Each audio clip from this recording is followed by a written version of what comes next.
அதாவது யாராவது உங்ககிட்ட கடன் கேட்டாங்கன்னா உடனே கொடுக்காதீங்க. ஒரு நாள் கழித்து தரேன்னு சொல்லுங்கள். எப்போவுமே உடனே கொடுக்குறவங்க தான் ஏமாறுறாங்க. ஒரு நாள் கழித்து கொடுக்கலாமா வேண்டாமா, கடன் கொடுப்பதற்கான நடைமுறை என்ன? ஒருத்தர் உங்ககிட்ட கடன் கேட்குறாருன்னு வச்சுக்கோங்களேன், அவரை பற்றி சரியாக தெரியல, சந்தேகமாக இருக்குது, கடன் கொடுக்கக்கூடாது. தெளிவாக தெரியணும். நம்பிக்கைங்கிறது வந்து தெளிவாக ஏற்படணும். அவருடன் உங்களுக்கு ஏற்பட்ட அனுபவம் அந்த மாதிரி தெளிவாக தெரியணும். ஒருத்தர் உங்கள்கிட்ட கடன் கேட்குறாருன்னா உடனே கொடுக்குறவங்க தான் ஏமாறுறாங்க. ஒரு நாள் கழித்து கொடுங்க, கழித்து தரேன், நாளைக்கு தரேன்னு சொல்லுங்கள். இந்த இடைப்பட்ட நேரத்தில் நீங்கள் என்ன பண்ணணும் அப்படின்னா, அவரை பற்றி அவருடைய நண்பர்கிட்ட சொல்லுங்கள். இந்த மாதிரி ஒருத்தர் கடன் கேட்குறாரு, அவரை பற்றி வேறு யாருக்கு தெரியுமோ, உங்கள்கிட்ட கடன் கேட்டார்ல, அவரை பற்றி யாருக்கு தெரியுமோ அவர்கிட்ட பேசி பாருங்கள். இந்த மாதிரி கடன் கேட்குறாரு, கொடுக்கலாமா வேண்டாமா அப்படின்னு பேசி பாருங்கள். பேசி பார்த்துட்டு உங்களுக்கு சந்தேகமாக இருக்குன்னா கொடுக்காதீங்க.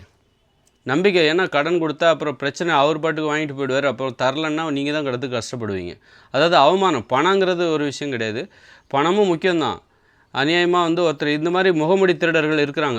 உறவுங்கிற பேரில் முகமுடிகளை அணிந்து இன்றைக்கி இப்போ பிட்பாக்கெட்டுக்காரங்க கூட குறைஞ்சிட்டாங்க. எல்லாம் டிஜிட்டல் மயமாகிடுச்சிங்கிறனால பண பரிவர்த்தனை எல்லாம் டிஜிட்டல் மயமாகிடுச்சு. அதனால் இந்த பிட்பாக்கெட் திருடர்கள், நேரடி திருடர்கள்லாம் இப்போ வந்து ரொம்ப குறைஞ்சிட்டாங்க. இந்த மாதிரி உறவுங்கிற பேரில் திருடர்கள் இருக்காங்களே, இவங்க எப்போவுமே இருக்காங்க. இவங்க திருடங்க தான். உறவுங்கிற பேரில் நம்பிக்கை துரோகிகள். ஒரு நம்பிக்கையை வந்து மூலதனமாக வச்சு நம்ம மேலே இவங்க நம்புகிறாங்க. அந்த நம்பிக்கையை மூலதனமாக வச்சு அவங்ககிட்டேருந்து எதையாவது வாங்கணும். ஒருத்தர்கிட்ட பழகுனாலே எதையாவது வாங்கிடணும். அவங்ககிட்ட ஒருத்தர் நம்மகிட்ட பழகுறாரா, அவர்கிட்ட கடன் வாங்கிடணும். கடன் வாங்குறதுக்கு ஒரு ஆள் சிக்கிட்டார். இப்படி தான் அவங்க மனிதர்களை பார்க்குறாங்க. எவ்வளோ பணம் கேட்டால் கொடுப்பாரா, என்ன அது ஏமாந்த மாதிரி இருக்குது அப்படின்னு சொல்லிட்டு வாங்கிடுறாங்க. அதனால் நம்ம என்ன பண்ணணும், கடன் கொடுக்குறா இருந்தால் ஒரு நாள் கழித்து தரங்கணும். சந்தேகமாக இருந்ததுன்னா சந்தேகத்தோடே கொடுக்கக்கூடாது. தருவாரா மாட்டாரா அப்படிங்கிற சந்தேகமே இருக்கக்கூடாது உங்களுக்கு. அப்படி ஒரு சந்தேகம் வந்ததுனாலே அவங்க தரலாம், அதாவது திருப்பி கொடுத்துடலாம், இருந்தாலும் நீங்கள் கொடுக்காதீங்க. ஒருவேளை நீங்கள் கொடுத்தா அவர் திருப்பி தந்துடலாம், இருந்தாலும் நீங்கள் கொடுக்காதீங்க. சந்தேகம் இருந்துச்சுன்னா அந்த சந்தேகத்தின் பலனை நீங்கள் உங்களுக்கு சாதகமாக பயன்படுத்தி கடனை கொடுக்காதீங்க. இந்த மாதிரி நம்பிக்கையானவங்களுக்கு தான் கடன் கொடுக்கணும். கடன் கொடுக்காமல் இருக்கிறதே ரொம்ப நல்லது. வாங்காமல் இருக்கிறதே ரொம்ப நல்லது. அதுபோல் கொடுக்காமல் இருக்கிறதும் ரொம்ப நல்லது. எப்படி கடன் வந்து நம்ம வந்து வாங்கவே கூடாதோ, அதுபோல் நம்ம வாங்காமல் இருக்கிறது கூட அபூர்வமாக அரிதாக எப்போவாவது நமக்கு தேவைப்படும். வாங்கினா உடனே கொடுத்துடணும். அதுபோல் வாங்குறதும் அப்படி தான். கொடுக்குறதும் ரொம்ப அரிதாக வச்சுக்காதீங்க. கொடுக்குற வழக்கத்தை, அந்த கடன் கொடுக்குற வழக்கத்தை நீங்கள் சகஜமாக்கிட்டிங்கன்னா இந்த மாதிரி நிறைய ஏமாற்றங்கள், அவமானங்கள்லாம் நீங்கள் சந்திக்க வேண்டியிருக்கும். இப்போல்லாம் என்ன பண்ணுறாங்க அப்படின்னா, ஒருத்தர் தெரிஞ்சிட்டாலே போதும், உடனே அவங்க என்ன நினைப்பாங்க அது கூச்சமே பட மாட்டேன்றானுங்க. ஒரு நாள் தான் பார்த்துருப்பாங்க, உடனே அதை மறுநாளே திடீர்னால வந்து கேட்கும்போது அவங்கள பற்றி நமக்கு எதுவுமே தெரியாது. ஒருவேளை நல்ல மாதிரி நம்ம நினச்சிருப்போம். அந்த நம்பிக்கையை நாம் வந்து காப்பாற்றணும்னு நினச்சி அவங்க கேட்கும்போது டக்குன்னு கொடுத்துட்றோம். அது 500 1000 டக்குன்னு கொடுத்துட்றோமா, அப்புறம் பார்த்திங்கன்னா அவங்களுடைய போக்கே மாறிடுது. அவ்வளோதான், ஒருத்தரை ஏமாற்றிட்டோம், இனிமேல் கொடுக்கக்கூடாது அப்படின்லாம் நினைக்கிறேன். அதனால் இதெல்லாம் என்னென்னா மனசில் அமைதி இல்லாமல் போகும், அவமானத்தை ஏற்படுத்தும். சப்போஸ் அந்த மாதிரி யாராவது உங்களை ஏமாற்றினாங்கன்னா அதை ஒரு பாடமாக நினச்சிக்கோங்க.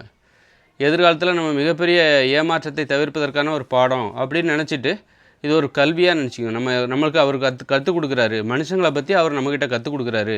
நம்மக்கிட்ட கடன் வாங்கிட்டு ஏமாத்துறாரு பாருங்கள், அவர் நம்மக்கிட்ட வந்து இந்த மனிதர்களை பற்றி கற்றுக் கொடுக்குறார். மனிதர்கள் இப்படிப்பட்ட என்னை போலெல்லாம் கேப் மாதிரிலாம் இங்கே இருக்காங்க. திருடங்க இருக்காங்க. உறவுங்கிற பேரில், நட்புங்கிற பேரில் திருடங்க இங்கே இருக்கிறாங்க. இது தெரியாமல் நான் கேட்ட உடனே நீ கடன் கொடுக்குற அளவுக்கு நீ எவ்வளோ பெரிய அப்பாவியாக இருக்கிற பாரு, உனக்கு உலகமே தெரியல அப்படின்னு அவங்க வந்து நம்மக்கிட்ட சொல்லாமல் சொல்கிறாங்க. அதனால் எப்போவுமே கடனை உடனே கொடுக்காதீங்க, நாளைக்கு தரேன்னு சொல்லுங்கள். எதுக்காக அப்படின்னா, இந்த ஒரு நாளில் நீங்கள் கொடுக்கலாமா வேண்டாமான்னு முடிவு பண்ணுறதுக்கு தான். உடனே கொடுக்குறவங்க தான், கேட்டால் உடனே கொடுக்குறவங்க தான் நிறைய பேர் ஏமாறுறாங்க. அதனால் அவங்க மனசு எதுவும் கொடுக்கலன்னா அவங்க மனசு ஏதோ வருத்தப்படுமே.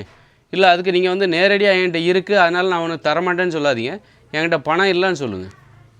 அதனால் அது பணம் இல்லைன்னு சொல்லுங்கள். அது உண்மையாகவும் இருக்கலாம், பொய்யாகவும் இருக்கலாம். நீங்கள் உண்மையாகவே உங்கள்கிட்ட பணம் இல்லைன்னு சொல்லும்போது அவர் அதை பொய்ன்னு கூட நினைக்கலாம். அதனால் வந்து நீங்கள் வந்து ஐயோ வச்சுக்கிட்டே எப்படி பொய் சொல்கிறதுன்னு யோசிக்காதீங்க. ஒருவேளை உண்மையாகவே உங்கள்கிட்ட பணம் இல்லை, நீங்கள் இல்லைன்னு தான் சொல்லுவீங்க.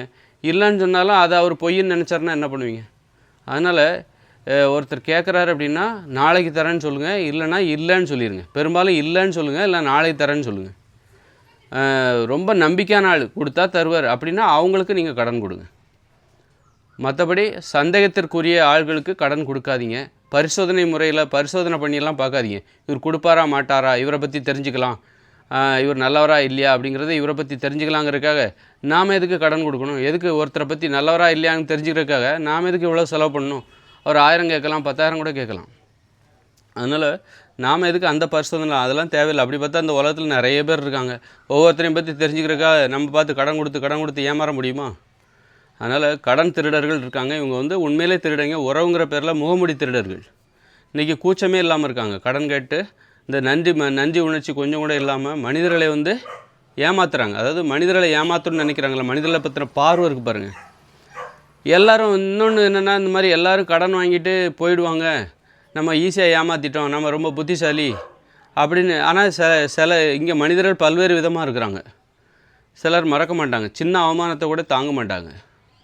அவங்க என்ன பண்ணுவாங்க அப்படின்னா, மறக்கவே மாட்டாங்க. ஆனால் வாங்கினவன் மறந்துடுவான், இவன் பல பேரை ஏமாற்றிருப்பான். இப்படி ஏமாற்றியவர்கள் மறந்து விடுவார்கள். ஆனால் நீ பல பேரை ஏமாற்றிருப்பல்ல, அதில் 1-2 பேராவது ஒன்றை நினச்சிக்கிட்டே இருப்பாங்க. நீ ஏமாத்துனது அவங்களுக்கு அது வலிச்சுக்கிட்டே இருக்கும். அதனால் ஒன்றை எப்படி வேணாலும் பழி வாங்குவாங்க. யார் எப்படி வேணாலும் ஒன்றை பழி வாங்கலாம். என்றைக்கா ஒரு நாள் நினச்சிக்கிட்டு ஒன்றை ஏதோ ஒரு ஆள் கூட செட்டப் பண்ணி ஒன்று அடிக்கலாம். நீ கடன் வாங்கிட்டு ஏமாத்தினன்னா 1 வருஷமாக நீ யாரை ஏமாத்தினியோ அந்த மாதிரி ஏமாந்தவங்க அதை மறக்கவே மாட்டாங்க. நீ பல பேரை ஏமாத்துவ, அதில் ஒருத்தராது ஒன்றை மறக்காமல் ஞாபகம் வச்சுக்கிட்டே இருப்பாங்க. வருஷம் ஆனாலும் மறக்க மாட்டாங்க. ஆனால் நீ பல பேரை ஏமாத்தினால நம்ம யாரை ஏமாற்றணும் அப்படிங்கிறது நீ மறந்துடலாம். ஆனால் ஏமாந்தவங்களில் பல பேரில் யாராவது 1-2 பேர் அதை மறக்காமல் வச்சுருப்பாங்க, நினச்சிக்கிட்டே இருப்பாங்க. அது அவங்களுக்கு வலிச்சுக்கிட்டே இருக்கும், அவமானமாக இருக்கும்.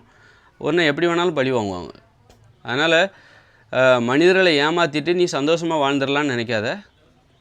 அப்படி அந்த மாதிரி யாராவது ஏமாற்றப்பட்டவர்கள் அந்த வலி அவமானம் தாங்க முடியாமல் 1 வருஷம் 2 வருஷம் கழித்து வேறு வகையில் ஆளை செட் பண்ணி கூட ஒன்று அடிப்பாங்க. அடிக்கும்போது யார் அடித்தாங்க, இவங்க யார், எதுக்காக நம்மளை அடித்தாங்கங்கிறதே நீ இந்த மாதிரி ஏமாற்றிட்டு சுற்றிட்டு அலையிறல்ல, உனக்கு தெரியாது.